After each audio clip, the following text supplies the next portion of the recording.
Thank you so much, Honorable. This is Benjamin Cho, Managing Director of Eagon Pacific Plantation.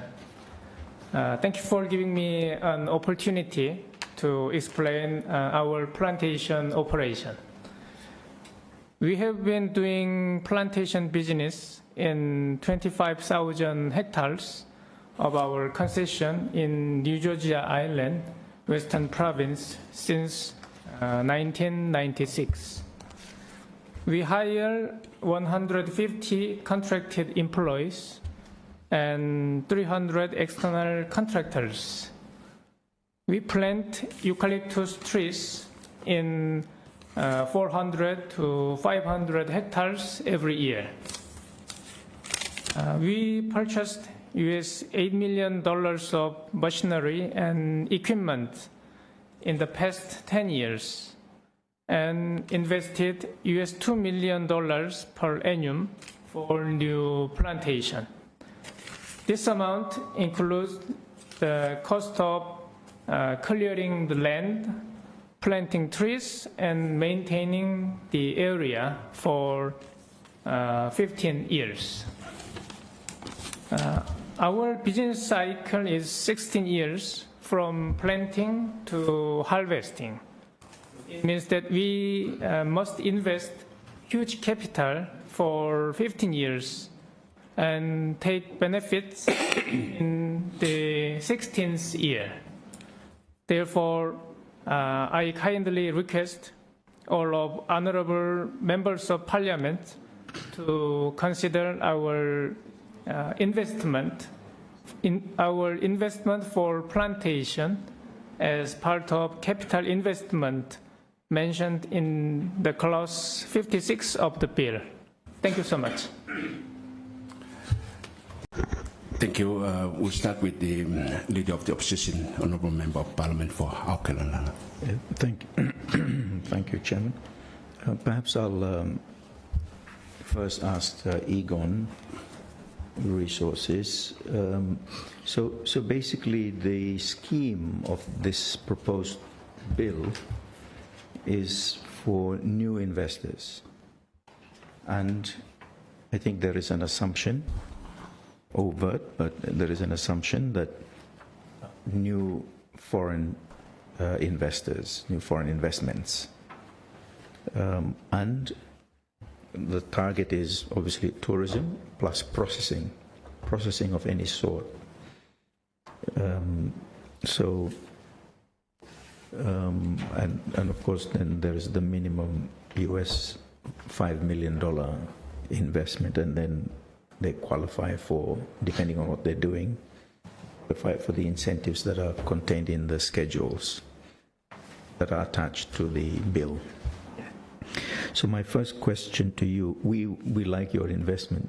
Yours is a very good, sustainable investment and should be incentivized so you can be profitable. Obviously, your business cycle is a very long one. Yes. Profitability. So I'm questioning your sense of whether it's fair to you and what could be done to make it fair to investors like yourselves that have a long business profitability cycle.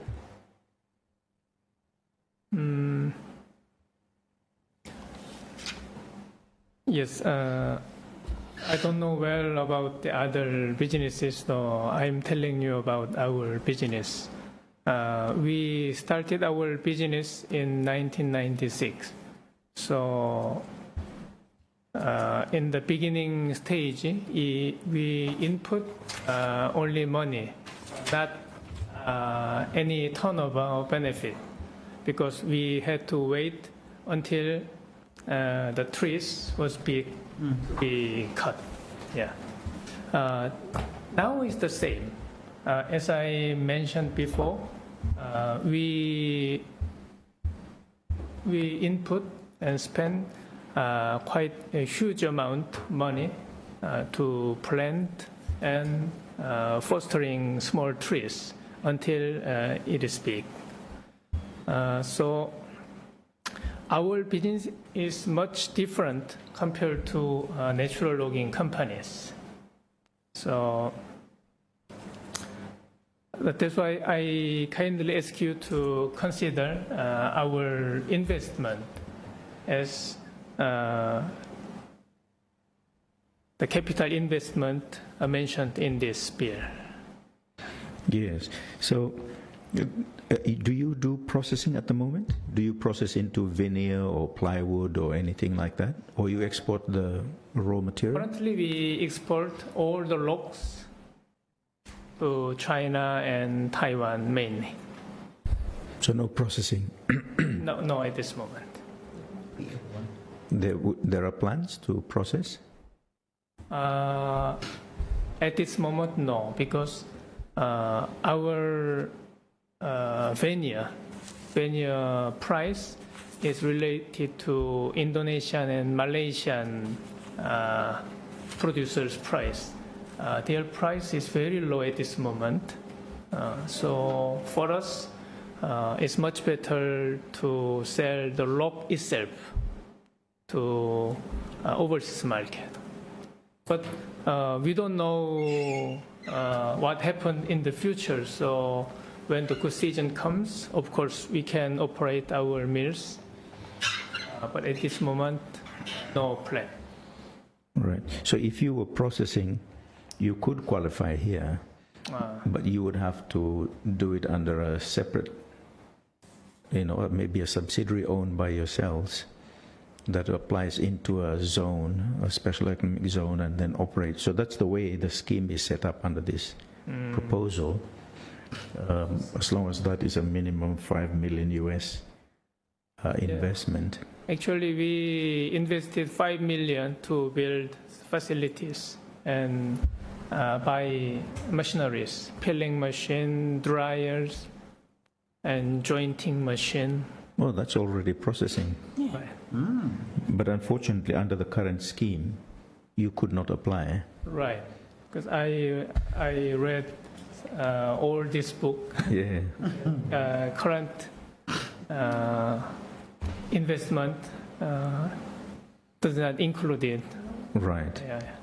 So just going back to your business model, so you got 15, you plant, 15 years later you harvest. Yeah.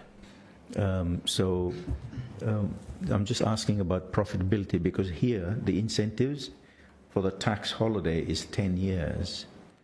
So the assumption is they make profit in the 10 years, pay no tax, it's an incentive to come. Right. We have read reports by the IMF of examples of other special economic zones elsewhere in the world where that has attracted businesses who make short-term profits, and once the 10 years is up, they pack up and leave because they don't want to pay taxes. Right.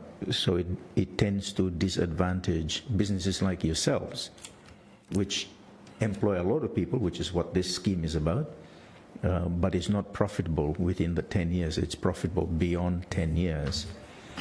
So I'm asking, just going back to 1990, was it 96 when you started? 96. Yeah, so from 96 onwards, when did you become profitable? After how many years of investment? The first 15 or beyond? Yes, I don't remember the last figure, but the beginning stage we couldn't make any money. For how long? 20 years? More than 10 years. More than 10 years. That's why we received Korean government forestry loans many times. Oh, okay. Yeah, the condition is so good. We pay only interest for 20 years, then repay Principal. When you make a profit. Right.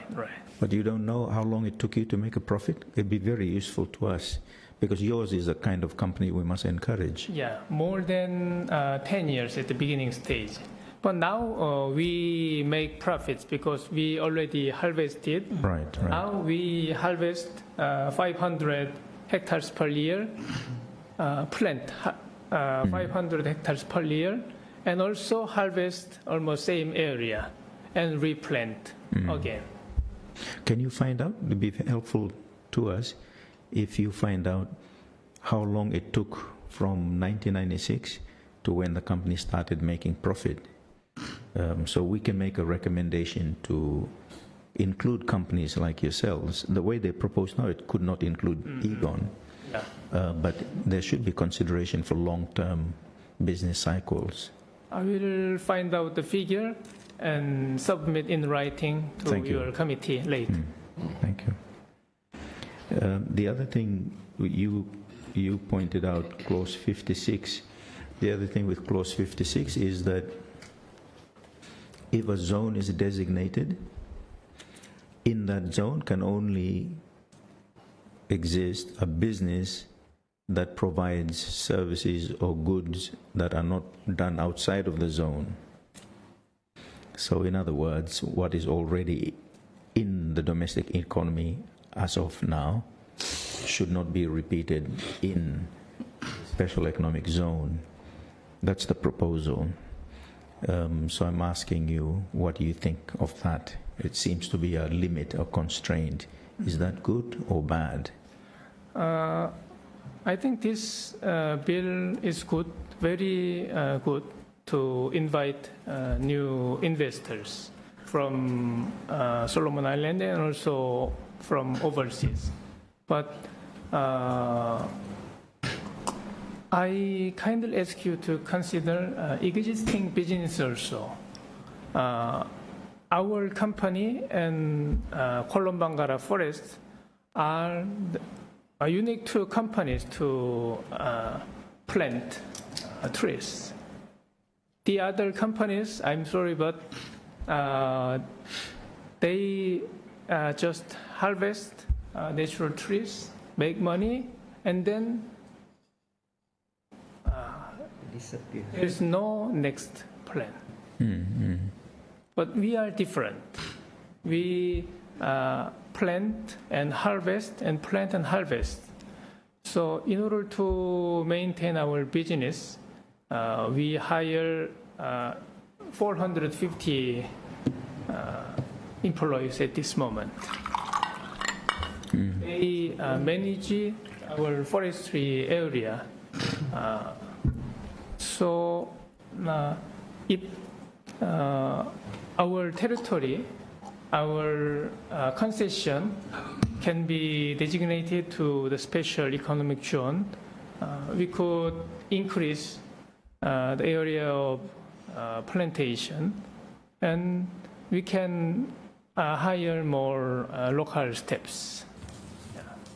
But what about, so the incentives that are listed here are limited to 10 years? But at this moment, we make small money because we already planted more than 10,000 hectares. Now we cut the trees and export.